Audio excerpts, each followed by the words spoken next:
Vamos iniciar o nosso estudo das quintas-feiras e para isso vamos fechar os nossos olhos, elevando o nosso pensamento até Deus, nosso Pai, rogando a Jesus, o nosso divino amigo e mestre.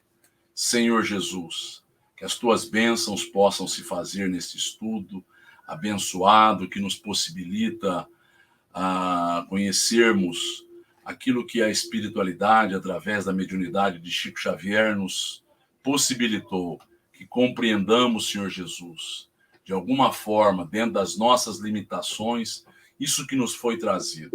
Agradecemos o amparo desses benfeitores amigos que dirigem ao estudo, a Dona Emília Santos, o tio Rolandinho, a tia Bebé, o meu pai, a Dona Irma Ragazzi Martins, a Dona Benedita Fernandes e tantos outros espíritos que nos amparam. Agradecidos e contando com esta proteção, é que vamos iniciar o estudo dando graças a Deus. E que assim seja. Então nós vamos entrar na 38ª parte, que fala sobre a atividade plena. E aqui nós vamos nos reportar neste capítulo, basicamente, sobre sonhos. E aí nós vamos ver algumas colocações que nos são trazidas por Freud, por Jung, por pensadores que se debruçaram sobre isto. E o olhar que a doutrina espírita nos possibilita.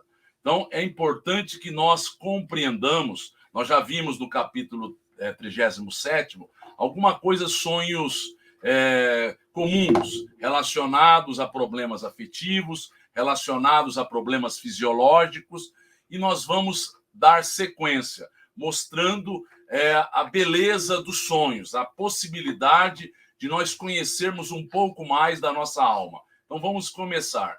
E nós vamos começar com o André Luiz, do livro Mecanismos da Mediunidade.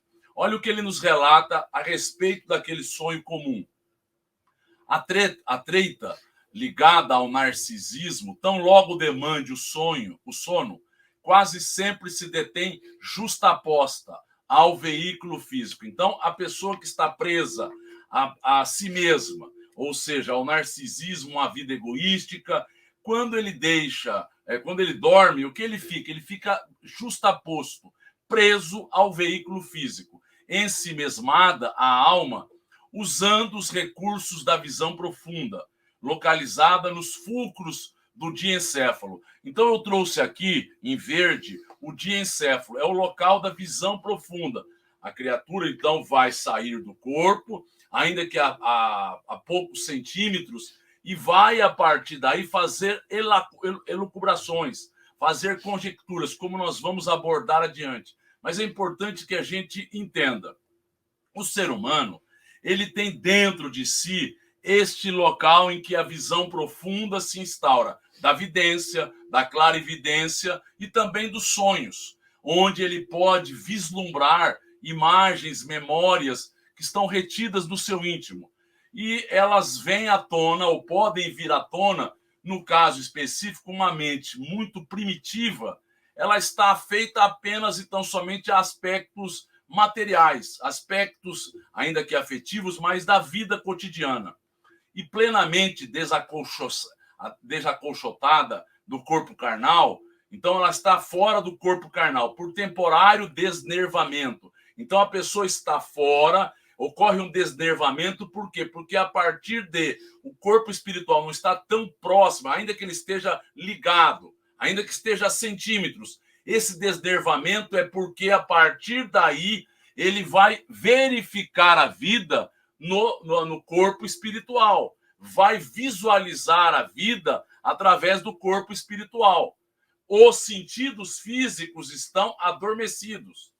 Não apenas se retempera nas telas mentais com que preliba satisfações, porque experimenta satisfações distantes, mas experimenta de igual modo o resultado dos próprios abusos. Então, olha o que ele está nos dizendo. Ele está nos dizendo assim: a pessoa, ela está presa ao quê? Ao que ela come, ela está presa a quê? Às suas brincadeiras, ela está presa a quê? Às suas conjecturas, elucubrações, ainda que artísticas, culturais.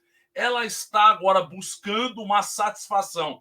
Em outras palavras, nós vamos ver que é isso que nos fala Freud, que ele fala que o inconsciente, a partir de algo que foi cerceado, que foi agora colocado um processo de censura, ele coloca dentro de si, dentro do inconsciente, desejos imanifestos, esta violência ou esta sexualidade, que por educação ou por falta de fatores que são favoráveis pela conjuntura em que a pessoa está, aquilo fica retido.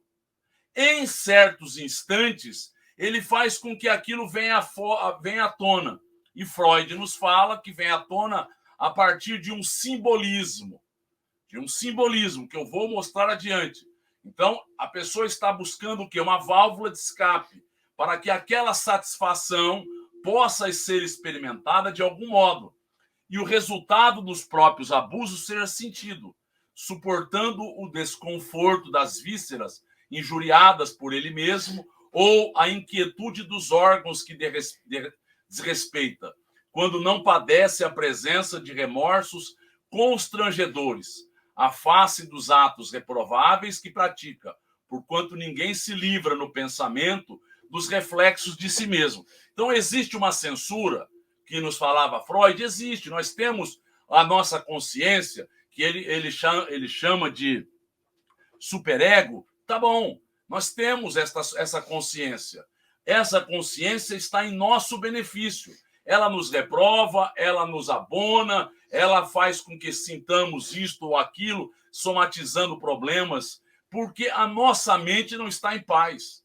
Então, nós vamos abordar de uma forma espírita, mas entendendo o que foi colocado por esses estudiosos, que nos trazem possibilidades de compreendermos a vida de uma forma mais simbólica, mais cifrada. E aí André Luiz vai nos responder a estes comandos e a estes apelos. Mas vamos entrar agora propriamente na história. No salão acolhedor de Dona Isabel, permanecíamos em plena atividade. A família foi dormir, a Dona Isabel e seu Isidoro saíram em excursão, foram em aprendizado, os trabalhadores ali permaneciam em plena atividade. Estavam recebendo pessoas com problemas, pessoas eram trazidas para serem orientadas, para serem auxiliadas, para que elas pudessem, a partir daí, terem um reconforto, terem toda uma ajuda espiritual. Lá fora, começara o aguaceiro forte, mas tínhamos a nítida impressão de grande distância da chuva torrencial. Veja o amparo que faz. O amparo é como se fosse um abafador de sons, um abafador de vibrações, um abafador de tudo aquilo que não gera um equilíbrio. Então, eles tinham a nítida sensação que era distante, que era algo que não estava ocorrendo próximo a eles, estava ocorrendo ao lado, estava ocorrendo na casa. A chuva era torrencial. Lá fora, estava ocorrendo. Logo, às primeiras horas da madrugada, o movimento intensificou-se. Então, o movimento se fez intenso, pleno, vigoroso. As pessoas adentravam a esta casa. Muita gente ia e vinha. Veja bem, ia buscar aquele que seria amparado, vinham trazendo estas criaturas para serem orientadas, para serem amparadas, para serem possibilitadas a elas toda uma estruturação nova que daria a eles um respaldo. A importância de um local como esse.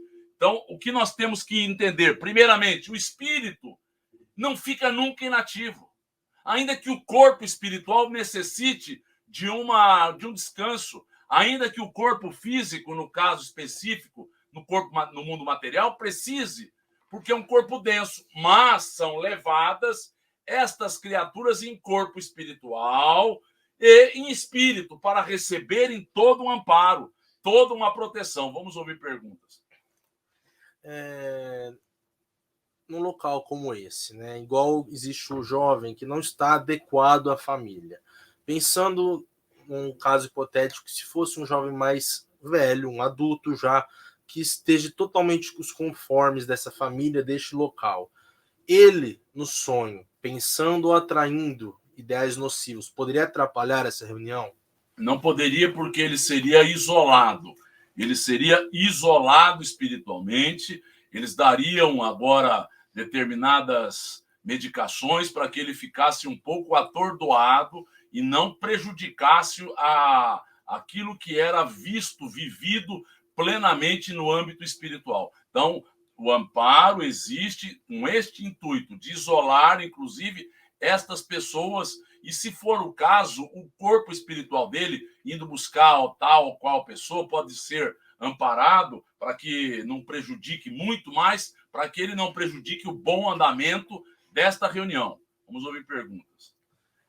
Pensando nessa toda a diferença do jovem para com a família, podemos supor que ele, virando adulto, logo mais ele vai embora dessa casa por não se conformar com esses ideais, se sentir afrontado por esses ideais? Então, em geral, essa criatura vai ser amparada, esse filho vai ser orientado para que ele possa, a partir desta educação recebida, a partir dos exemplos de Dona Isabel e do amparo do seu Isidoro, ele possa se modificar, porque esse amparo, esta orientação são muito bem colocadas. Agora, se ele se colocar refratário, ele vai se sentir mesmo, vai se sentir um peixe fora d'água, vai se desvincular e vai não criar problemas, mesmo tendo um elo que se estabeleceu, mas um elo que ele não quer. Ele pode fazer esta opção. Ele veio para se modificar, mas se ele não quiser, ele será levado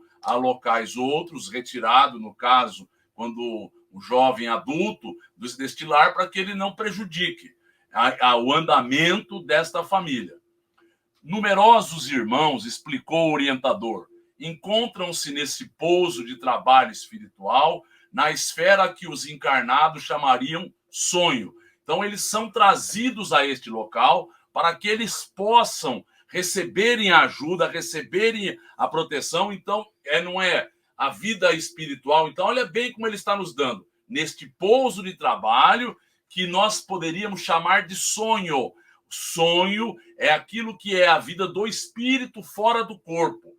Vida do espírito quando estamos dormindo, quando nós estamos vivendo a partir daí uma vida no âmbito material, apenas então somente em determinados instantes é possível nós transferirmos ao corpo estas ideações, estas mentalizações, estas vivências, mas são sonhos que o espírito está agora tendo uma vivência. Como nós vamos ver, nós vamos analisar com o André Luiz estas análises, estas situações. Mas o interessante aqui é que ele não está nos dando a importância deste lar para que isto ocorra. No sonho, o amparo se fazer.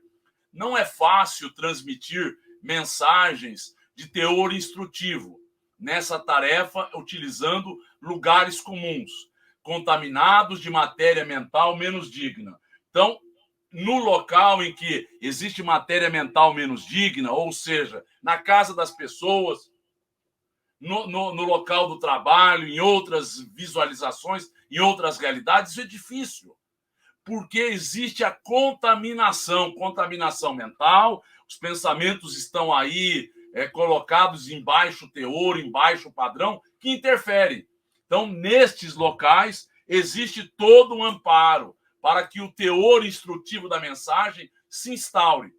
Nas oficinas edificantes, porém, onde conseguimos acumular maiores quantidades de forças positivas da espiritualidade superior, é possível prestar grandes benefícios aos que se encontram encarnados no planeta. Então, aos que estão encarnados, locais como estes são de suma importância. Fazem a limpeza, fazem a retirada de miasmas, de bacilos psíquicos, de formas mentais enfermas que poderiam gerar um obstáculo, que poderiam gerar uma situação que dificultaria o amparo da espiritualidade. Poderia. Nestes locais, isto não ocorre. Eu trouxe aqui algo interessante para que a gente entenda. Em todas as cidades existem essas oficinas. é para existir. Existem centros espíritas, mas nós sabemos que em algumas situações eles necessitam de algo mais. Então vamos analisar. Vamos analisar no livro Entre a Terra e o Céu. Alcançáramos a orla do mar. A movimentação espiritual era muito intensa. Então veja bem, na orla marítima, durante a noite, o sono se fazendo junto a estas criaturas, e eles estavam desdobrados, trazidos por emissários para que pudessem ser auxiliados.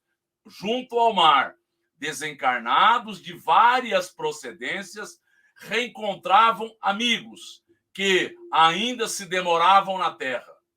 Então, muitos emissários buscavam pessoas encarnadas, momentaneamente desligadas do corpo pela anestesia do sono. Então, estas pessoas eram trazidas, desdobradas nestes locais. Grande número de enfermos sustentados por entidades que os assistiam. Então, eram trazidos, eram amparados, serviços magnéticos de socorro urgente eram improvisados. Então, eles recebiam passes, recebiam agora a persuasão, o magnetismo dos desencarnados, recebiam todo um apoio. Brisas refrescantes sopravam, carreando princípios regeneradores e insuflando delicioso bem-estar.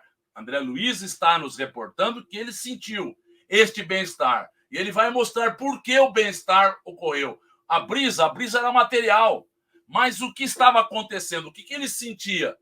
O oxigênio é miraculoso reservatório de forças.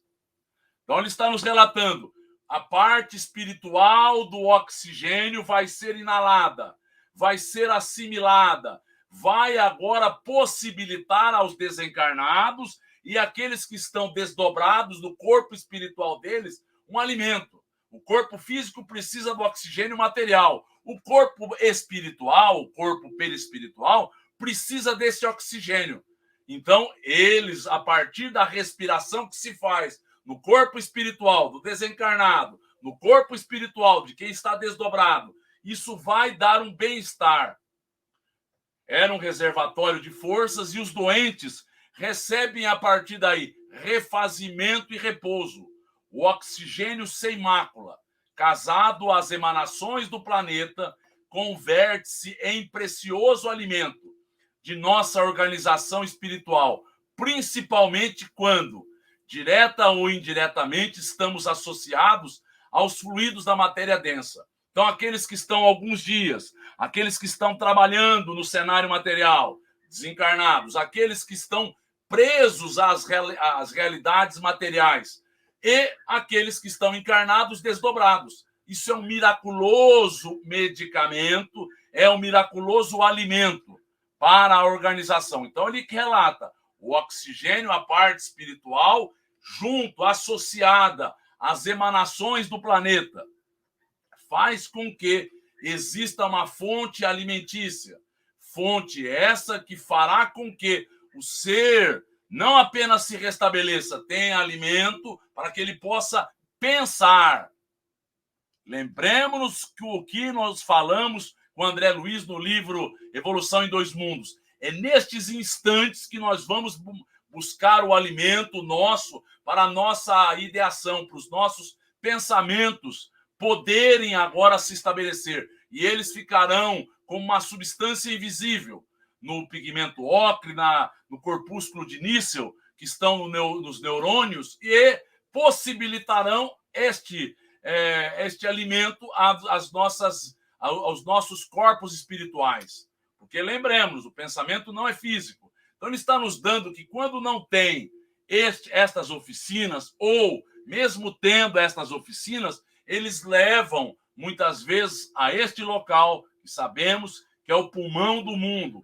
Volto a frisar, o fitoplâncton aqui está, faz com que o oxigênio seja agora emanado, seja agora jogado à atmosfera e dê condições aos espíritos e às criaturas humanas se manterem. Acentuei minhas observações, verificando que muitas das pessoas recém-chegadas pareciam convalescentes, titubeantes. Então, as pessoas eram levadas para quê? Para serem amparadas. Eram levadas para quê? Para que elas pudessem ser reorientadas, para que elas auxiliassem neste processo de restabelecimento. Porque é importante que a gente entenda, quando a mente é poderosa, quando a mente está convicta, quando a mente está agora dirigindo de forma muito bem delineada ao corpo, ela faz com que possa ocorrer um restabelecimento, se houver necessidade, se houver possibilidade, se aquilo for o esperado pela espiritualidade, parte de nós, parte da nossa mente. Nós precisamos acreditar, precisamos auxiliar e precisamos aceitar quando aquilo não for o necessário, mas que saibamos utilizar em nosso benefício, restabelecendo-nos ou nos desligando do cenário material. Mas é importante que compreendamos. Os espíritos eram trazidos para serem auxiliados. Algumas se mantinham de pé, algumas entidades, sob o amparo de braços carinhosos. Eram os amigos encarnados a se valerem do desprendimento parcial pelo sono físico, que se reuniam a nós, aproveitando o auxílio de entidades generosas e dedicadas. Então, eles eram amparados, eles eram trazidos. Só o fato de estarem neste local, onde o amparo se faz, onde forças positivas da espiritualidade ali são colocadas, já existe um reconforto. Só o amparo já possibilita. Agora, eles receberão o auxílio magnético de muitos, receberão a conversação de outros, receberão a ajuda de terceiros e assim por diante. Esta é a possibilidade que um local como esse faculta às pessoas. Reconhecia, entretanto, que a maior parte não entendia com precisão o que se lhes desejava dizer. Não estavam, a partir daí, conscientes. E nós temos que nos colocar no lugar dessas pessoas. Pessoas que estão tão envolvidas à materialidade. Pessoas que não buscaram o lado espiritual da vida. Como é que é o corpo espiritual deles? O corpo espiritual deles está com déficit. Déficit de atenção. Por quê? Porque tudo se reporta ao corpo. Déficit de preocupação. Não existe agora o auxílio real necessário a este corpo. Ele não é alimentado, ele não é visto o corpo material. Consequentemente, não ocorreu um desenvolvimento do corpo espiritual. A pessoa não tem uma precisão, não tem lucidez fora do corpo. Está preocupada com as coisas materiais. Muitos pareciam doentes, incompreensivos. Ou seja, pessoas que só têm o cenário material como busca. E a partir daí, o que é felicidade? O corpo está bem, a situação financeira está bem, as coisas estarem bem com os familiares, as coisas seguirem a contenta no lado financeiro e assim por diante. Então, a preocupação é toda essa, a espiritualidade olha outras coisas muito mais profundas, muito mais intensas. E aí eles são pessoas que não estão compreendendo o que se passa ali. Olham e veem a distância. Olham e não dão atenção. Olham e não têm olhos para enxergar e para entender. Sorriam infantilmente, revelando boa vontade na recepção dos conselhos, mas grande incapacidade de retenção. Então, André Luiz é arguto. O André Luiz está fazendo uma análise destas criaturas que fora do corpo são tal qual as crianças. Fora do corpo são pessoas que não têm valores estruturados, não têm possibilidades delas, a partir daí, viverem uma realidade espiritual plena. Elas não têm preocupação com prece, com boa conduta, com reflexões, com ideações superiores, não buscam agora valores que lhes dariam um norteamento espiritual. Não é a inteligência. Muitos são inteligentes, muitos buscam as suas coisas no dia a dia muito bem delineada, mas o aspecto espiritual, o aspecto que alimenta a vida, que dá norteamento, isso não é visto. Eu estudava os quadros ambientes com justa estranheza.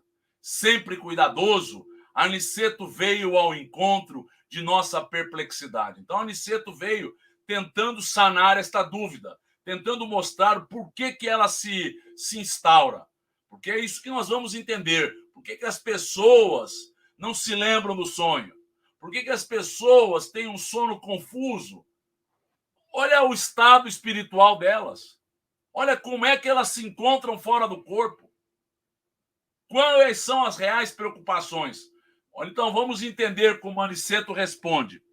Os espíritos encarnados, disse, tão logo se realize a consolidação dos laços físicos, ficam submetidos às imperiosas leis dominantes da crosta. Quando que se consolida? Até 7 anos. Então, entendamos, até 7 anos, a criança não tem uma consolidação. A partir dos 7 anos, ao derredor de 7 anos, nós estamos ligados célula a célula, corpo espiritual e corpo físico. A partir, ou utilizando-se o corpo vital ou dupletérico. Então, nós estamos ligados célula a célula. Nesse momento, se consolidou todos os laços físicos. A partir daí, se concretizou a reencarnação.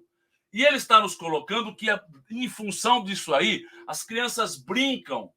Até 7 anos, elas brincam com amigos imaginários. Elas estão vendo criancinhas que brincam, adultos, ela conversa, ela traz tantas informações que nós não deveremos levar a ferro e fogo, não deveremos valorizar, mas nós temos que entender que é normal. Não ocorreu esta vinculação plena, essa consolidação da reencarnação não se efetivou. Depois que ela se efetiva, o que vai acontecer? A criatura está imposta pelas leis dominantes da crosta a ficar submetida a isso. Ah, mas eu não posso, se eu for médium, se eu sou médium natural, isso continua a ocorrer. Lembremos-nos, Chico Xavier, ele continuou a ter contato com sua mãe, mesmo após os 7 anos. Ele continuou a verificar espíritos, visualizar, sentir muito bem. Outros deixam de ter isso. É que não havia ocorrido esta vinculação total. E ele vai nos colocar, entre eles que estão encarnados e nós, existe um espesso véu. É a muralha das vibrações. Eu trouxe aqui a seguinte situação. No cenário material, nós estamos limitados aos sentidos físicos, às percepções materiais. Então, nós estamos vinculados aos sentidos do corpo. A partir dos sentidos do corpo, eu consigo visualizar o mundo espiritual? Não. Não tem como. Os sentidos físicos são limitadores dos sentidos espirituais.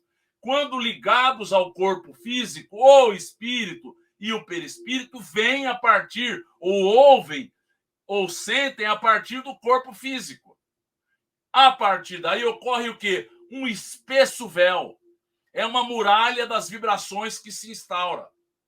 Sem a obliteração temporária da memória, não se renovaria a oportunidade. Então, nós viemos ao cenário material e a gente, chegando ao cenário material, a gente fica com aquela memória passada obliterada. Nós ficamos agora com as percepções espirituais, se nós somos desenvolvidos, elas não estão obtusas, elas não estão obliteradas, mas a gente vê e percebe a realidade material a partir dos olhos dos sentidos físicos. Muito bem. Se o nosso campo lhes fora francamente aberto, olvidariam, esqueceriam-se as obrigações imediatas, estimariam o parasitismo, prejudicando a própria evolução. As pessoas, se nós tivéssemos contato no estágio espiritual em que nós nos encontramos, se nós víssemos, se a mediunidade já fosse uma aquisição de todos nós ficaríamos parasitários. O que a espiritualidade tem a nos dizer? O que a espiritualidade tem a nos orientar? Nós temos livros, nós temos orientação que foi nos dado a partir destas mediunidades, mas foi nos dado o bom senso, que nós utilizemos dele, que nós não fiquemos dependentes de ninguém. Nós saibamos que o grande delineador das nossas vidas é o nosso bom senso, é o crivo a partir do qual a espiritualidade superior nos auxilia. Então, a gente, no estágio em que nós nos encontramos, o parasitismo iria ocorrer.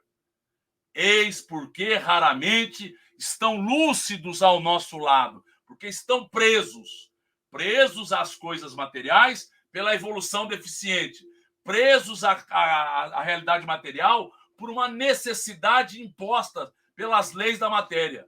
Mas, fora delas, poderiam ter alguma vivência, vivacidade, mas não ocorre.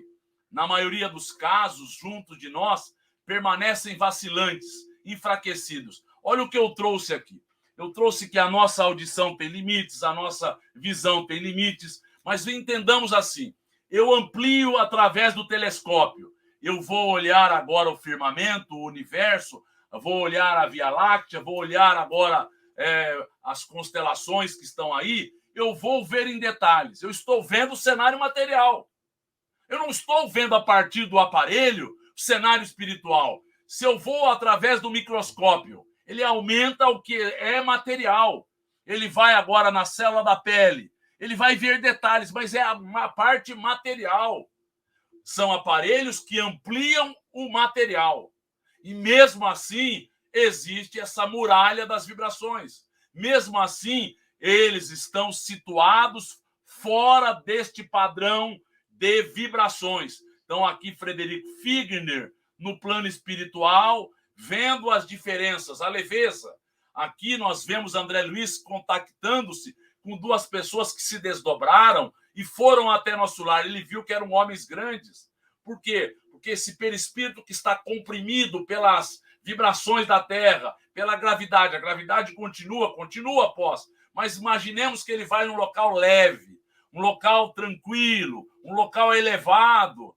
E a partir daí o perispírito agora se faz maior.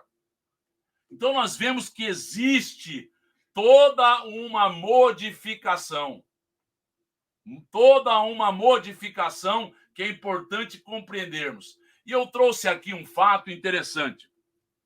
Esse fato é, Frederico Figner, após estava desencarnando, não havia ainda rompido o cordão luminoso, mas ele havia feito, com amparo espiritual, um novo corpo espiritual. Tinha se desvencilhado do corpo espiritual materializado que todos os encarnados têm. Todos os encarnados precisam se desvencilhar das coisas materiais. Quando ocorre a morte física, um novo perispírito é plasmado baseado no corpo que está se extinguindo. Forma-se um novo perispírito com a matéria do plano espiritual. Muito bem. Eu trouxe isso por quê? Porque essa senhora vai passar por dentro dele. Ele vai tomar um susto. São matérias que estão em vibrações diferentes. Se ele estivesse ainda com o perispírito do corpo material, ele tomaria um susto e voltaria rapidamente para o corpo. Tomaria um susto, teria uma dor, ainda que imperceptível, ou uma dor não tão grande, mas ele sentiria algo que não era confortável. Alguém que toque o perispírito nosso, quando ele estiver desdobrado, vai se sentir agora fustigado e vai retornar abruptamente ao corpo. E aqui nós estamos mostrando esta muralha das vibrações. Elas são immiscíveis, como água e óleo. Immiscíveis, não se unem, não se misturam. Atravessada a faixa das chamadas imagens eutópticas. Essas imagens eutópticas criadas pela imaginação. Exteriorizam de si mesmo. Então, eu trouxe aqui o mecanismo da mediunidade. Exteriorizam de si mesmos os quadros mentais. Então, a pessoa está sonhando, pertinentes à atividade em que se concentram, com os quais angariam a atenção das inteligências desencarnadas, que com eles se afinam. Então, veja bem, a pessoa vai agora exteriorizar as coisas que estão ocorrendo no seu mundo íntimo e vai agora se afinizar com as inteligências desencarnadas que estão vinculadas àquela zona de interesses deles. recolhendo sugestões para o trabalho em que se empenham, muito embora à distância do corpo, frequentemente procedam ao modo de crianças conduzidas ao ambiente de adultos. Então, olha lá, raros são as criaturas que são adultas fora do corpo. Frequentemente procedemos como crianças, num ambiente de adultos, num ambiente de maturidade, mantendo-se entre as ideias superiores que recebem e as ideias infantis que lhes são próprias. Daí o aspecto caótico dos sonhos. Então, é um adendo, porque Freud traz uma outra ideia que nós vamos mostrar, mas a doutrina espírita nos mostra por que o aspecto caótico, por que o simbolismo, por que ocorrem tantas dificuldades em decifrar os sonhos, porque os sonhos, em geral, nestas pessoas como nós, imaturas, estamos vivendo, quando desdobradas, como crianças com ideias infantis, e ali a espiritualidade tem ideias superiores, maduras, que nós nos sentimos como? Nós nos sentimos desconfortáveis. E aí não sabemos assimilar, não sabemos como aquilo pode se fazer real nas nossas vidas. Mas olha então, aí o que acontece? Esse simbolismo.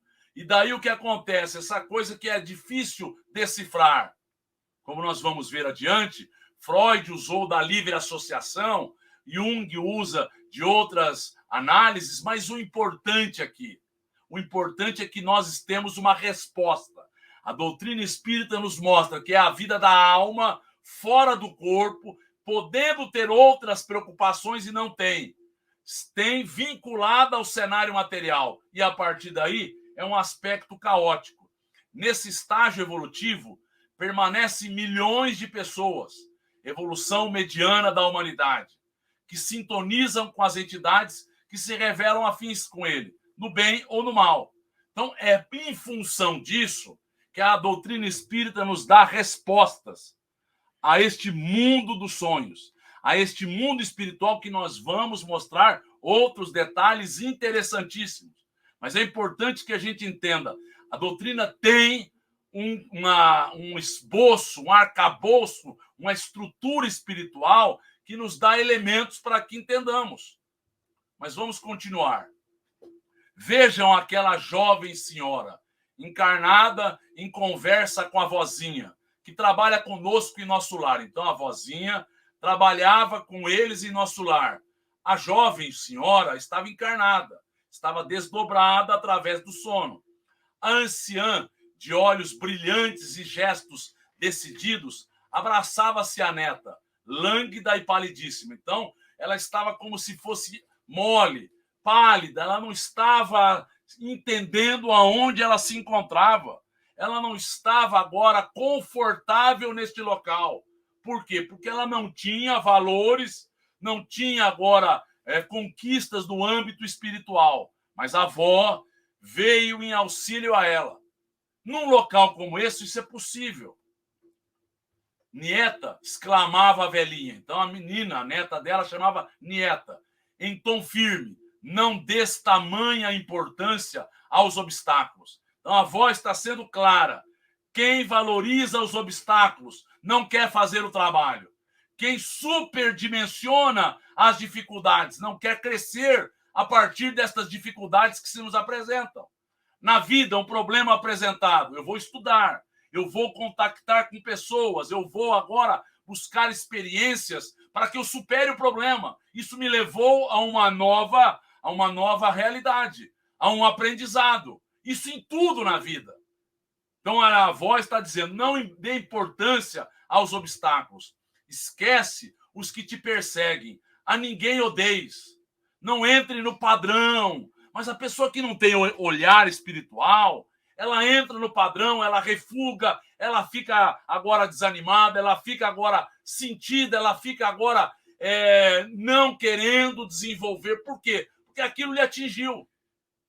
Qual era o objetivo da calúnia? Qual era o objetivo da agressão? Levar ao desânimo. Lembremos, toda calúnia, toda agressão provém dos planos inferiores da vida. E qual é o intuito? Atingir as pessoas que estão resolutas ou trabalhando de forma digna, correta. Esquece os que te perseguem e a ninguém odeies. Conserva a tua paz espiritual. Acima de tudo, tua mãe não te pode valer agora, mas crê na continuidade da vida. Provavelmente a mãe estivesse se restabelecendo. A moça poderia estar com problema, buscava a mãe, e a mãe não podia responder. A mãe não estava em condições ou não estava naquele momento específico em possibilidades. A avó veio. Recebendo aquele chamamento, ela estava presente. A vovó não te esquecerá. A calúnia, nieta, é uma serpente. Então, ela criou uma imagem, sabendo que é assim que a mente humana vai se lembrar. Sabendo que é assim que a mente humana, no caso específico de uma criatura, que não está adaptada ao mundo espiritual. O símbolo é importante. Então, a avó criou um símbolo para que a neta pudesse agora reter aquele ensinamento. A calúnia é uma serpente que ameaça o coração.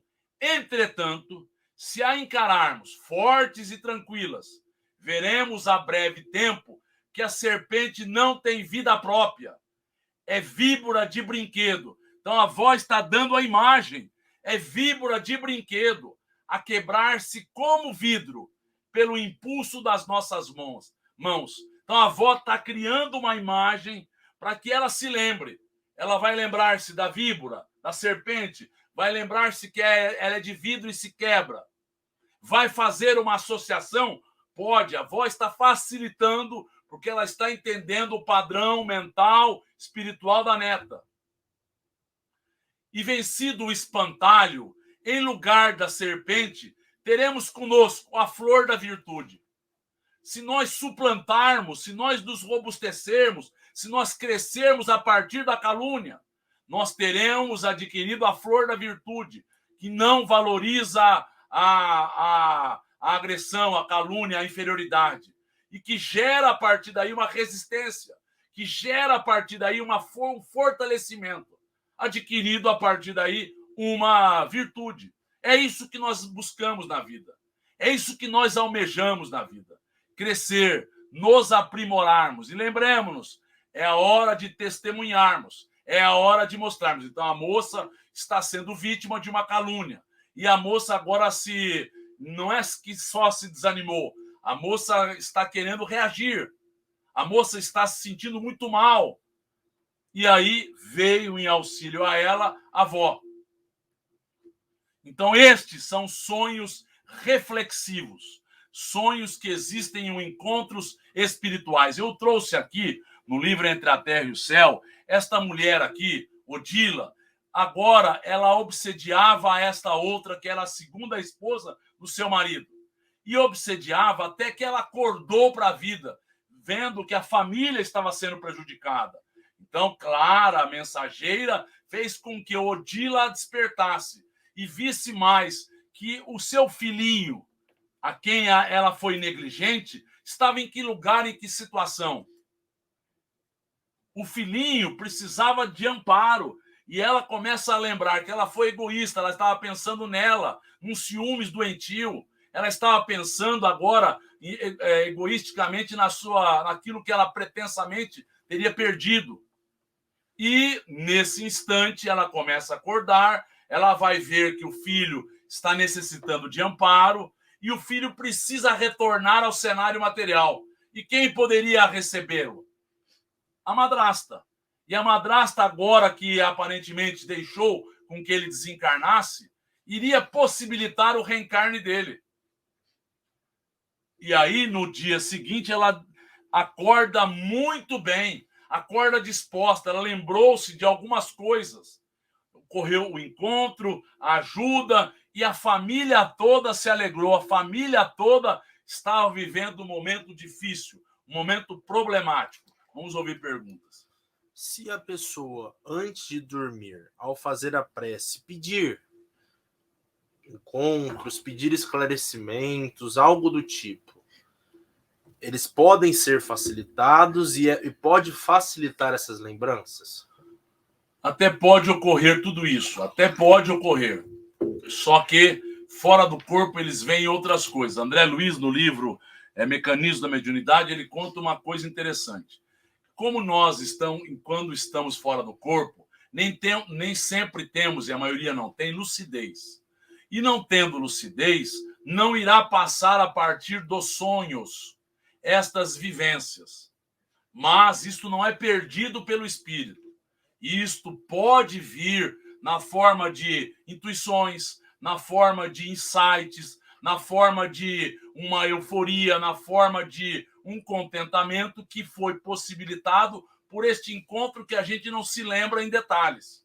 O importante é que a vida do espírito, que estando fora do corpo, menos ou mais lúcido, nada é perdido. Esta vivência é, de alguma forma, incorporada ao espírito e em determinados momentos aquilo surge. E a gente não sabe por quê, mas é uma orientação, é um auxílio que nos foi dado. Mas pode vir uma facilitação para que lembremos? Até pode, se tivermos lucidez, se tivermos méritos e se aquilo for oportuno. Vamos ouvir perguntas. Esses sonhos, diríamos, metafóricos, é bom a pessoa esquecê-los ou, por exemplo, anotá-los e ficar analisando até tentar, mesmo que espiritualmente, chegar a um significado? Ela pode anotar os sonhos, se eles forem vívidos, se eles forem intensos, ela pode anotar e pode analisar com um certo detalhamento para que aquilo possa soar a ela e um entendimento. E virá, aos poucos virá o entendimento. Não temas, querida, não percas a sagrada oportunidade de testemunhar a compreensão de Jesus. Então, veja bem, a avó está criando uma imagem. A compreensão de Jesus.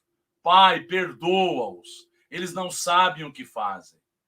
Que nós entendamos, isso não é vaidade, isso não é nós nos situarmos além do bem e do mal, não. Isso é entender que todo trabalhador que está agindo no bem vai ser fustigado, vai ser vilipendiado, vai ser agredido. Primeiro, para ele testar a si mesmo.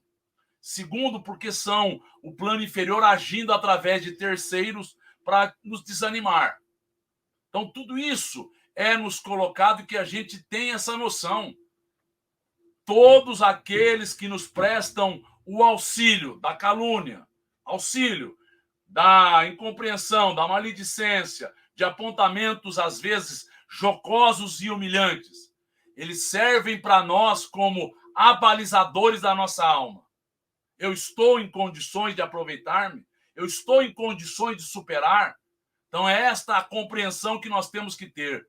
E lembrarmos-nos disto. Aquele que está agindo no bem incomoda aqueles que não estão agindo. Incomoda aos planos inferiores da vida. A jovem senhora não respondia, mas seus olhos, semilúcidos, estavam cheios de pranto. Então, estavam cheios de pranto em função dele estar entendendo o que a avó está pedindo a ela. De alguma forma, ela está compreendendo o que a avó quer. Que ela entenda a situação. Porque ninguém passa por uma situação aleatoriamente. Não tem isso. Isso é desconhecer o mecanismo da vida. Nós não gostaríamos? Não gostaríamos, claro, mas a gente necessita. Demonstrava no gesto vago uma consolação divina, recostada ao seio carinhoso da devotada velhinha. Então ela começa a partir daí a entender aquilo que a avó está tentando persuadi-la, convencê-la, orientá-la, dar um novo padrão, dar uma normativa à sua vida. Esta irmã se lembrará de tudo. Ao despertar no corpo físico, perguntei intrigado ao nosso orientador. Aniceto sorriu e esclareceu. Sendo a avó superior e ela inferior, examinando ainda a condição dos planos de vida em que ambas se encontram, a jovem encarnada está sob o domínio espiritual da benfeitora. Então, ocorre uma corrente magnética recíproca. A neta respeita a avó. A neta tem uma devoção para com a avó. A avó é superior à neta. A avó está tentando ajudá-la da melhor forma. Então, ela vai receber. Ela vai receber. Agora, como ela vai interpretar? É isso que Aniceto irá mostrar. Então, existe uma corrente magnética recíproca, salientando-se, porém, que a vovó amiga detém uma ascendência positiva. Então, a ascendência positiva de quem sabe o que está falando, sabe o que está acontecendo, está indo, pondo o dedo na ferida, orientando a neta para que ela agora supere o problema, vença a dificuldade. Então, isso é que é importante que a gente entenda. É toda agora uma orientação. Os símbolos virão? Virão. Não é porque a nossa mente ela é criativa apenas. Porque não há como ser diferente. A nossa mente fora do corpo é incipiente. Não é como querem psicanalistas que a nossa mente é riquíssima. As nossas conquistas espirituais são ínfimas, são pequenas. Ah, mas eu não desenvolvi a inteligência. Desenvolvi para o lado ruim da vida. Sempre vinculada a egoísmo, a vaidade e a orgulho. Sempre vinculada a interesses menores. Consequentemente, ela não é algo a que tenha um vislumbre espiritual maior. E, consequentemente, fora do corpo, o que eu vejo? Eu vejo o que está na minha possibilidade. Não mais do que isso. A neta não vê o ambiente com precisão. Veja bem, ela não consegue detectar o ambiente, nem ouve as palavras integralmente. Ela não ouve, ela não percebe. Por quê? Porque ela está fora do corpo e, a partir daí, ela está de forma, como ele vai falar, fragmentária. Por que fragmentária? Porque a zona de interesse dela é o corpo físico. Ela se condicionou, nós nos condicionamos a ver a vida a partir do corpo. Raros são aqueles que, estando fora, conseguem visualizar o cenário espiritual. É parcial, é embaçado, não é nítido. Então ela não vê com precisão e as palavras não são agora captadas integralmente. Não esqueçamos que o desprendimento no sono físico vulgar é fragmentário, ou seja, nós temos um cordão luminoso. Fragmentário porque não é definitivo. Nós não nos preparamos para viver fora do corpo, estando no corpo. Nós vimos no livro No Mundo Maior, Eusébio fazendo esta preparação para as pessoas se posicionarem espiritualmente diante da vida. Mas são raros. São poucos. As pessoas querem ganhar o reino da terra. As pessoas querem ser avaliadas, aplaudidas, reconhecidas no cenário material. Não querem passar desapercebidas. Então, é fragmentário. A visão e a audição peculiares ao encarnado se encontram nele também restritas. Então, veja bem, o que nós vamos nos lembrar? Olha lá, nós vamos ter o sono e vamos nos lembrar dos sonhos a cada 1h30, 10 a 15 minutos. Nos fala André Luiz, no livro Mecanismo da Mediunidade, o seguinte: o sono paradoxal. Por que paradoxal? Parece que estamos acordados. REM, porque na Universidade de Chicago eles viram que existia o rápido movimento dos olhos. Então, o que vai acontecer é o seguinte: nesse sono paradoxal, existe uma onda mental ligando ao corpo. Quando não estamos nesse sono paradoxal, ou sonhando, ou em sonho REM, quando nós não estamos sonhando, nós nos desinteressamos da vida material. Olha bem, o espírito fora do corpo não tenta passar imagens para o corpo. Não tenta trazer imagens, porque sabe que o corpo não comporta. Aqueles que estão lúcidos sabem que fica restrito. É restrito, fora do corpo, a pessoa ela se vincula por condicionamentos, por adequações à realidade do corpo. Então a gente só vê. Então imagine o vidente, o clarividente.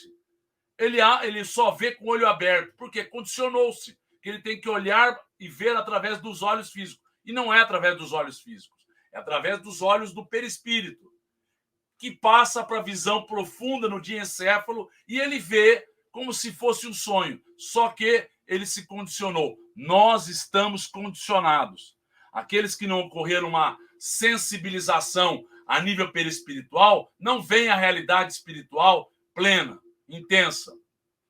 O fenômeno, pois, é mais de união espiritual que de percepções sensoriais propriamente ditas. Então, é muito mais de uma união espiritual entre a neta e a avó do que de percepções que serão agora lembradas. Por quê? Porque a pessoa está acanhada, infantilizada, fora do corpo. Consequentemente, ela não terá muitas memórias e ela fará de forma simbólica porque ela não conseguindo interpretar aquilo. O inconsciente, o espírito dela é infantilizado. É isso. Nós temos que entender a razão das coisas. A jovem está recebendo consolações positivas, de espírito a espírito. Não se recordará, despertando nos véus materiais mais grosseiros de todas as minúcias deste venturoso encontro que acabamos de presenciar. Ela não vai lembrar. Em minúcias, ela não tem como lembrar. O espírito dela, o corpo espiritual dela está obliterado. O corpo espiritual dela não tem lucidez. O corpo espiritual dela não tem uma sensibilização muito desenvolvida. Isso é o normal do ser humano. Acordará, porém, encorajada e bem disposta, sem poder definir a causa da restauração do bom ânimo. Ela não saberá por quê. Ela recebeu uma injeção de ânimo do ambiente, da avó, de tudo aquilo que lhe foi possibilitado por esta corrente magnética, por tudo isso que foi possibilitado a ela, por este amparo que se instaurou. Então nós temos que entender isto. É oportuno, é importante. A doutrina espírita entende a situação, compreende o mundo dos sonhos. Dirá que sonhou com a avó num lugar onde havia muita gente, sem recordar as minudências, os detalhes do fato, acrescentando que viu no sonho uma cobra ameaçadora, que logo se transformou em serpente de vidro, quebrando-se ao impulso de suas mãos. Então ela vai lembrar-se disso. Então Aniceto tem experiência, tem estofo, sabe que as imagens que foram criadas pela avó foram com esse objetivo, muito bem delineado, para transformar-se em perfumosa flor, da qual ainda conserva a lembrança agradável do aroma. Então ela vai lembrar-se, inclusive, do aroma. Tudo aquilo foi possibilitado a ela. É uma criação mental, é uma criação mental. Que ela viu. A avó teve a possibilidade de externar a ela, para que ela visse, para que aquilo ficasse marcado na sua vida.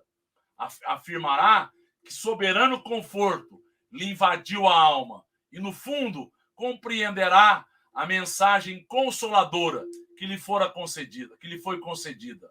Não se lembrará, contudo, das palavras ouvidas, indagou Vicente curioso. Ela não vai se lembrar. Nós vimos que está aquilo, é como se houvesse um tapa-olhos, é como se ouvisse um antolho, que ouvisse um limitador. Poucos são os espíritos fora do corpo com lucidez. Pouquíssimos. Precisaria ter adquirido profunda lucidez no campo da existência física. Prosseguiu Aniceto explicando, e devo esclarecer que recordará as imagens simbólicas da víbora e da flor, porque está em relação magnética com a veneranda avózinha, recebendo-lhe a emissão de pensamentos positivos. Então, essa pessoa fora do corpo, ela vive no seu mundo, ela está presa ao cenário material, ela vai se lembrar do que daquele que vive do outro lado? Símbolos.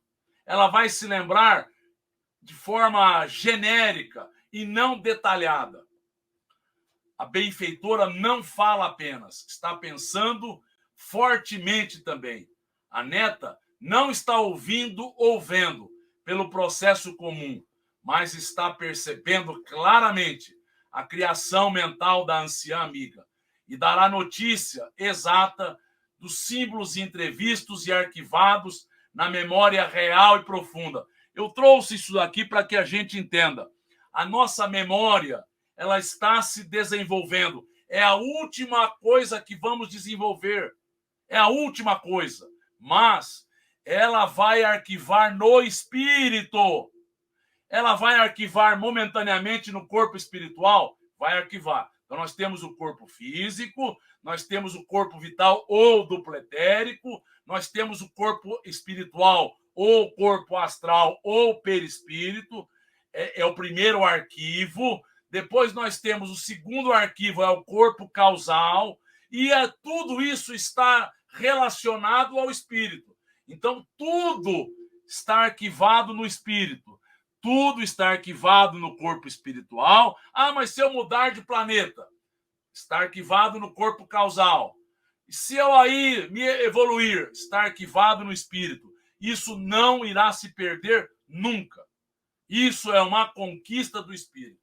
Isto é uma conquista do espírito. Então nós vamos ver agora sonhos lúcidos, porque nós vamos ver que esse espírito reteve na sua memória, ou pode reter, o que é difícil. Quem é que pode ter sonhos lúcidos? Apenas excepcionalmente consegue a criatura encarnada desvencilhar-se de todas as amarras naturais a que se prende, a distritas conveniências e necessidades de redenção ou evolução. Então, veja bem, é difícil o espírito se desvincular estando no cenário material, ele ter uma lucidez, ele ter um entendimento, ter uma compreensão. Isso, em geral, não é para aqueles apenas que treinaram, é para aqueles que vieram preparados, aqueles que têm uma certa maturidade, aqueles que se condicionaram e, a partir do momento que estão no mundo espiritual, estão vivendo a vida espiritual plenamente. Então, estes poderão se lembrar, se rememorar dos fatos ocorridos após o desligamento, ainda que parcial. Mas alguns se transformam em preciosos instrumentos dos benfeitores. Entre estes médiuns, temos os grandes místicos, ou todos os místicos da fé. Então, nós vemos Teresa Newman, Teresa Dávila, nós vemos vários que foram considerados, Dom Bosco, que foram considerados santos pela Igreja Católica, tinham esta capacidade de sair do corpo e voltar e lembrarem-se plenamente. E muitos ficavam no estado físico de catalepsia ou de letargia por alguns dias. Alguns eram chamados, eram alimentados e voltavam a se desdobrarem. Sabemos da figura de Eurípides Barçanufo, que tinha essa lembrança plena, de Chico Xavier, que se lembrava, em vários locais foi encontrado, desdobrado na espiritualidade. Vamos ouvir perguntas. A gente vê hoje, na atualidade, técnicas para ter o sonho lúcido. Elas são perigosas? A pessoa precisa ter mediunidade? Não é que tem que ter mediunidade só, ela tem que ter a sensibilidade. Sensibilidade e o adestramento espiritual. Você não fabrica lucidez, você não fabrica sensibilidade no perispírito para que ele possa, fora do corpo, visualizar com segurança e estabelecer contato e convívio com naturalidade. Isso foi um preparo prévio, ainda que na sequência ele possa até se utilizar indevidamente ou não usar da melhor forma, mas ele foi preparado para isso. Aqueles que têm um cabedal, aqueles que têm uma evolução, estes usarão da melhor forma. Mas cada espírito somente chegará onde paire o discernimento. Ou seja, eu visualizo, eu terei a compreensão daquilo que é possível dentro da minha capacidade de discernimento, dentro do meu quadro evolutivo, não mais do que isso. Então eu posso estar imaginando que eu me reporte às situações. Então, veja bem, esses que fazem projeções, então se vê a onda mental, então a pessoa está desdobrada. Eles acordam na sequência para dizer, eles falam de 1 minuto, Eles falam de 2 minutos, de uma experiência breve. Eles não falam de uma noite inteira. Eles não falam de uma vivência integral. Por exemplo, ocorrida com Chico Xavier ou com Eurípides Barçanufo, que se lembravam detalhes por detalhes de acontecimentos, de onde estiveram, com quem estiveram e o que estavam fazendo. Então, isso é o difícil, isso é o inabitual. Mas vamos continuar. Deste modo, não terá dificuldade para informar-se quanto à essência do que a bondosa avó deseja transmitir-lhe ao coração sofredor, compreendendo que a calúnia, quando fere uma consciência tranquila, não passa de serpente mentirosa, a transformar-se em flor de virtude nova, quando enfrentada com o valor de uma coragem serena e cristã. Então, o quadro, o símbolo vai vir à mente dela. Por isso a avó, uma mulher experimentada, uma mulher talhada, uma mulher de nosso lar, sabendo dos problemas da avó, veio trazendo um símbolo para que ela fizesse a ilação, fizesse a analogia e pudesse, a partir daí, estar serena, estar equilibrada. Então nós vemos que muitas vezes a pessoa não tem essa noção, ele não vai ter a lucidez. E é nos reportada várias situações desta ordem. O espírito muitas vezes não se lembra. Existia um rapaz que tinha tido um problema com a contabilidade. E é reportado nos anais de Ernesto Bozano, de William James, de aquele que fez junto com Charles Richer, com Charles Darwin, Alfred Russel Wallace. Eles reportam várias experiências, pessoas, e eles vão fazer a análise. Um deles tinha um problema de ordem contábil e não sabia a solução do problema. Ele, fora do corpo, foi mostrado a ele a solução e ele não se rememorava. Quando ele vai fazer agora a barba, ele usa de uma navalha e vai limpar a navalha com um papel. Quando ele vai limpar com o papel, estava naquele papel que ele procurava e que ele estava a resposta do seu problema contábil. Ele tinha feito a verificação, havia chamado 10 pessoas para auxiliarem. E como é que ele agora fez aquele discernimento? Ele estava como? Fora do corpo, mas em estado de sonambulismo. Então, o sonambulismo vai mostrar a muitas criaturas que existe uma vida da alma.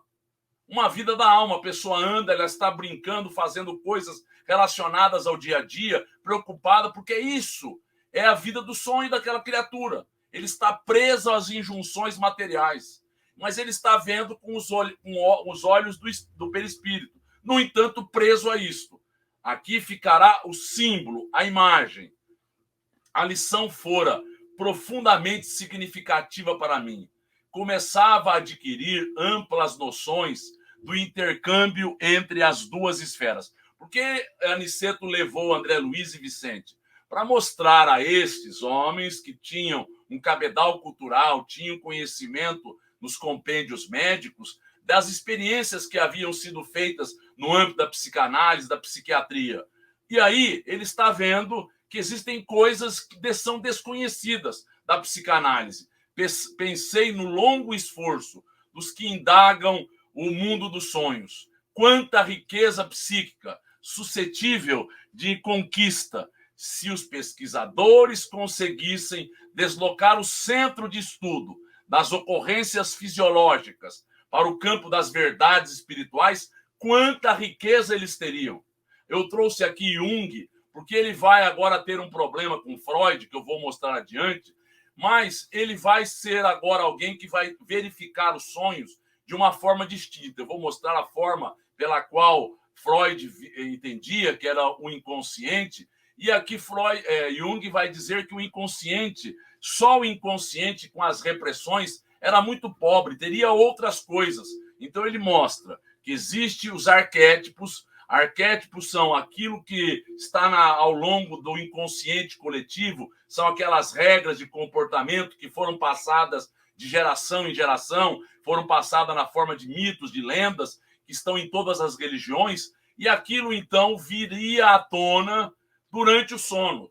Durante os sonhos, aquilo poderia desabrochar na forma de um simbolismo. e não apenas o inconsciente. Então ele diz que tem o inconsciente da criatura com seus recalques e repressões, mas também o inconsciente coletivo com esses arquétipos. E a partir daí era muito mais rico, segundo ele, segundo a psicologia ou a psicanálise junguiana, que trouxe uma outra abordagem. Mas Jung, o interessante, é que ele teve contato com médiums. Ele viu materializações de espíritos. Ele fez os 7 sermões da vida, mostrando, ou da morte, mostrando o que acontecia. Mas ele achava que era produto da mente humana. Ele não conhecia, não acreditou na vida após a morte. Faltava a ele elementos, e ele vai concluir que existia muito mais coisas que ele não podia aquilatar, porque a sua teoria seria colocada à prova. As pessoas precisam ter a humildade de entender. Existem mais coisas a serem conhecidas. Mas vamos continuar. Eu trouxe aqui uma experiência, uma vivência, trazida no livro Entre a Terra e o Céu. Olha bem, esse senhor aqui era um enfermeiro militar que vivia na casa da sua neta. E aí, André Luiz está junto com Clarencio e Hilário Silva. Será sono.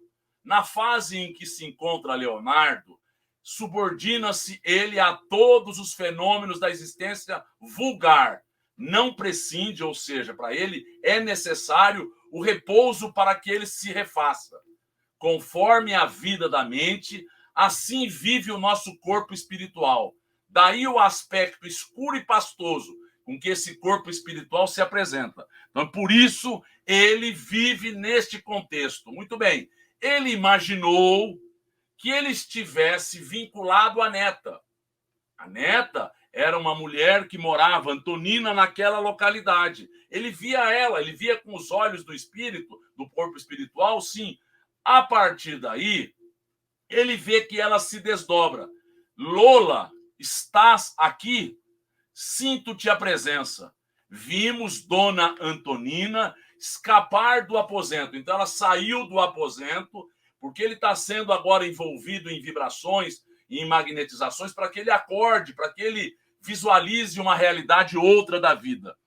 Lola, de onde vens? Não me induzas, ela está dizendo, a me lembrar. Não golpeis minhas feridas mal cicatrizadas. Ela havia tido um relacionamento com ele, e em função desse relacionamento, aonde ela teria traído a ele, ele matou um rapaz. O rapaz está encarnado. O rapaz está encarnado. Ela está reencarnada como sua neta. Ela reencarnou. E aí ela não quer relembrar-se, porque ela sabe que só algumas emoções trazem ela àquele passado. Leonardo, perdoa-me. E aí ela vai dizer a ele os sofrimentos para qual ela passou. Sim, entendo-te, diz ele, mas por que trago comigo o fantasma dele, aquele a que ele havia matado? Por que ele está dentro de mim? Se procuro dormir, desperta-me. Cruel, Esteves, onde estiveres, em mim ou fora de mim, corporifica-se e vem. Ele foi trazido no plano material, foi evocado magneticamente, e eles trouxeram a ele para quê? Para solucionarem uma realidade. Agora sim, vieste mesmo. O recém-chegado respondeu, conheço-te e odeio-te. Assassino. E aí começa uma série de problemas, eles, a partir daí, fizeram tudo isso para atender a ele, atendendo a ele, encaminharam ele a um hospital da espiritualidade. Ela voltou para o corpo físico, como se estivesse com o corpo dolorido, voltando de um pesadelo. E ele vai acordar, eram 5:30 da manhã. 15 minutos depois, ele acorda e está tomando um café preparado por sua mãe. E aí o que vai acontecer? Ele se lembra, ela diz, onde você esteve, meu filho? Ele vai se lembrar, eu tive um pesadelo, parecia que eu estava numa prisão. A moça me era simpática, o rapaz me era um algoz, um inimigo. E ele imaginou, fazendo as conjecturas, que fosse uma namorada que ele tivera na vida e que se casara. E que ele ficou profundamente contristado, mas não era. Era uma relação passada que ele não está concatenando. Mas tudo isso é que nós entendamos, a vida do sonho existe. A forma pela qual chega até nós é rica, é cheia de detalhes que muitas vezes nós não temos elementos para fazerem as ilações, porque nós não lembramos-nos do passado. Mas estas são situações que a doutrina espírita nos mostra. É o espírito infantilizado, vendo realidades muito maduras, que ele não está adequado, então ele simboliza. Então ele agora faz o quê? Ele traz numa forma de coisas aparentemente cifradas, indescritíveis. Mas vamos continuar. Olha alguns sonhos reflexivos. Sonhos reflexivos onde foi feita uma descoberta. Kekulé estava pensando aqui, Dmitri Mendeleev descobrindo a tabela periódica. Num sonho, ele estava concatenando, fazendo reflexões e fora do corpo ele viu a tabela periódica. Assim como Kekulé, que viu a fórmula do benzeno. E dizem que Einstein, numa noite, teve um sonho que ele estava num trenó, numa velocidade gigantesca. Essa velocidade só se aumentava, até que ela se conjuga e formam todas as cores. E dizem que a partir daí ele busca a velocidade da luz como sendo aquela que é a maior velocidade que o ser humano pode ter no cenário material. Muito bem, isso denota que o espírito sonha, reflete, faz conjecturas, analisa com outras pessoas, estando fora do corpo. Então, a vida rica que existe do espírito é para aqueles que estão maduros, para aqueles que estão tendo encontros, para aqueles que estão tendo aprendizados e oportunidades de crescerem. Sonhos recorrentes vinculados ao passado. Este filme, Minha Vida na Outra Vida, é singular, é interessantíssimo. Mas existem pessoas que se lembram de um passado, se lembram, vêm. E por que recorrente? Porque aquilo volta, aquela cena, aquelas imagens. Até que ela não foi à Escócia, ela morava nos Estados Unidos, ela não se deu agora por satisfeita. É como se algo estivesse incompleto na sua vida. Ela tinha vários filhos e ela se encontra com eles já idosos e eles a reconhecem e ela reconhece a eles. Ela relembra fatos, detalhes com eles. Então, esses fatos ou esses sonhos recorrentes é em função de um trauma, é em função de uma vivência não superada, não agora vivida plenamente, que trazem à tona um trauma. E podem ser superados, e no caso dela, ela se fez novamente amigas, porque ela era amiga desses filhos, agora eles eram mais idosos do que ela, mas eles o aceitaram, eles a reconheceram e viveram de uma forma bem interessante. Eu trouxe aqui sonhos premonitórios para que a gente entenda. Existe muito mais coisas. Como é que eu posso antever o que vai acontecer? É porque o mundo da nossa mente vive numa outra velocidade de local em que nós nos encontramos, seja ele no mundo material, seja ele no mundo espiritual. As coisas do mundo espiritual tem dia, tem noite, tem todas as estações, tem tudo. Mas a vida mental, dependendo daquela criatura, ele pode andar no tempo.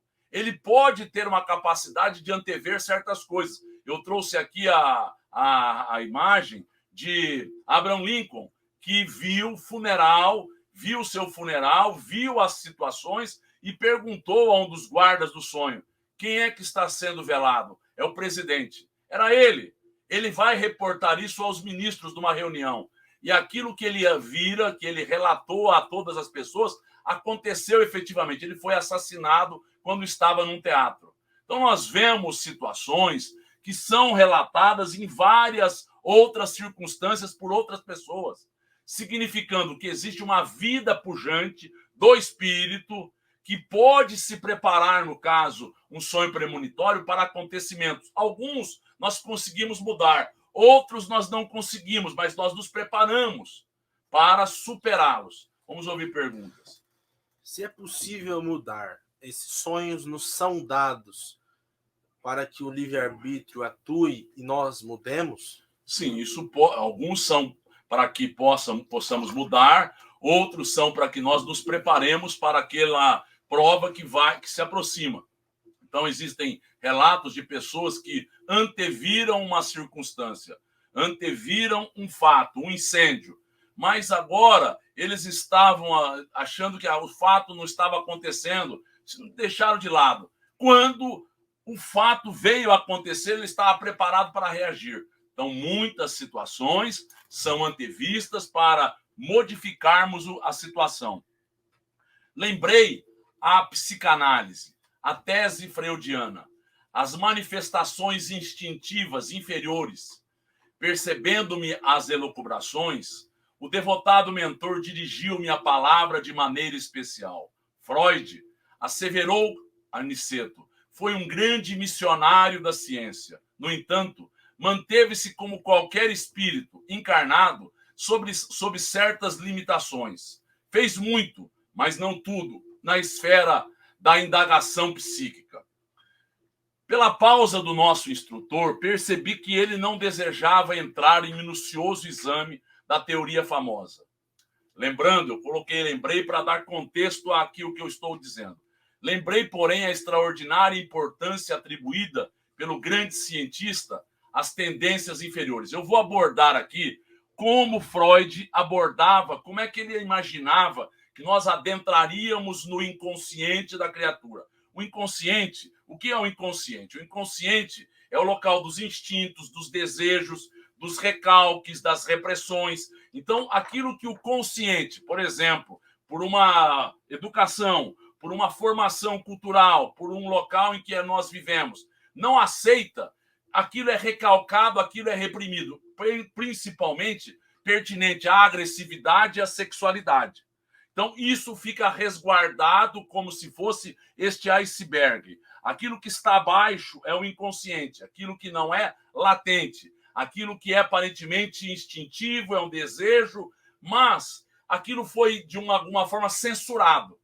Muito bem. Aí o que vai acontecer? Isto, por uma livre associação, isso que ele colocava, as pessoas iriam na psicanálise, iriam falar aparentemente a esmo. E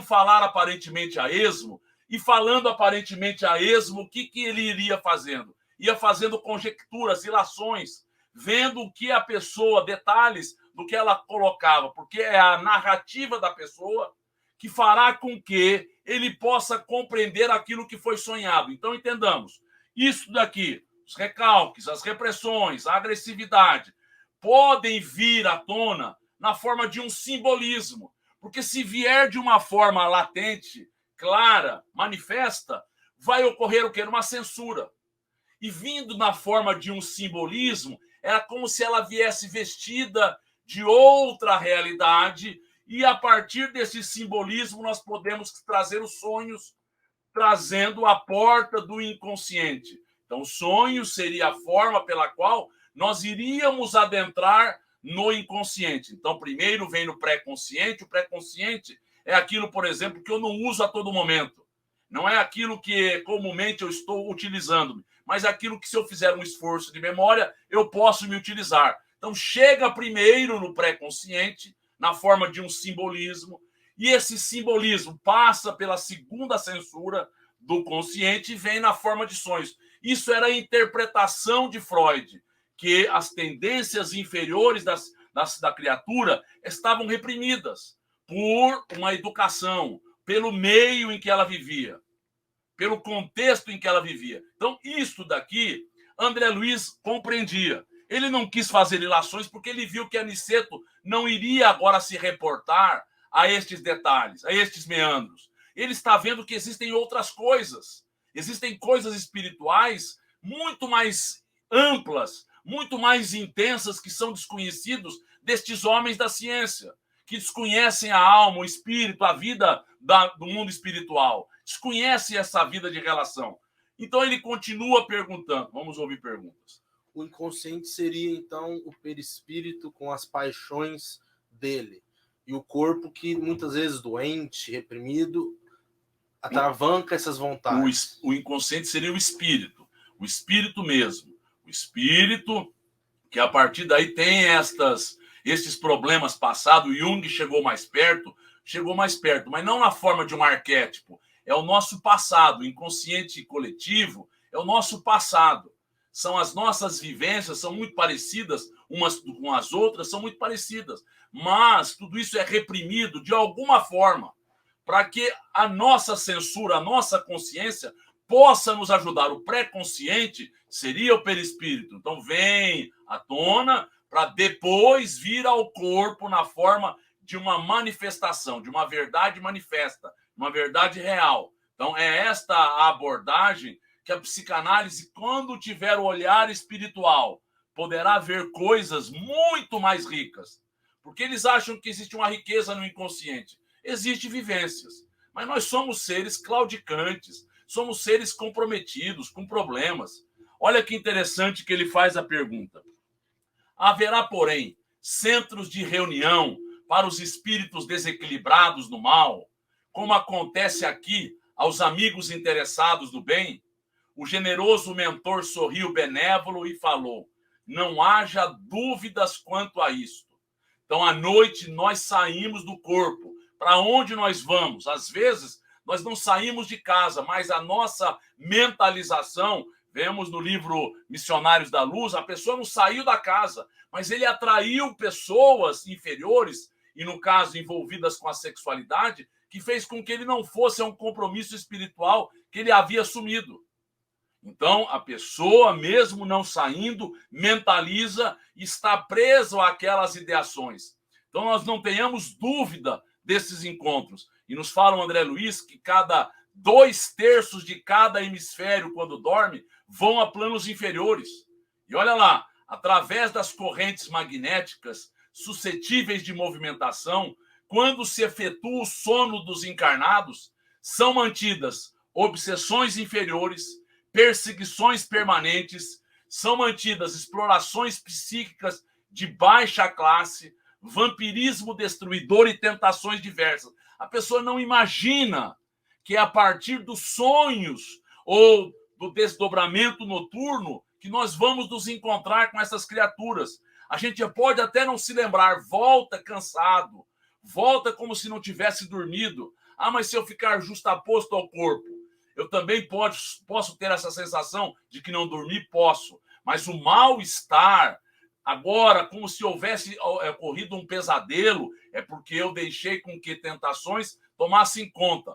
Esta criatura que aqui está desdobrada, que eu vou me reportar, ela teve mal-estar? Não teve, não. Era o padrão dela. Ela estava buscando esta perseguição recíproca. Ainda são poucos, relativamente, os irmãos encarnados que sabem dormir para o bem.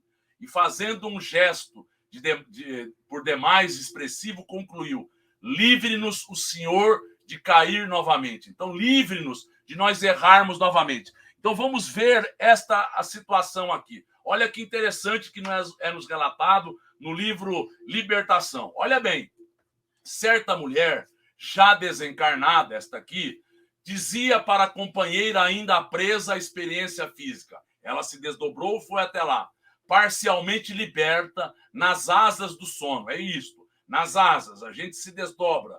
Notamos que você, olha bem a abordagem da desencarnada, notamos que você, ultimamente, anda mais fraca, mais serviçal.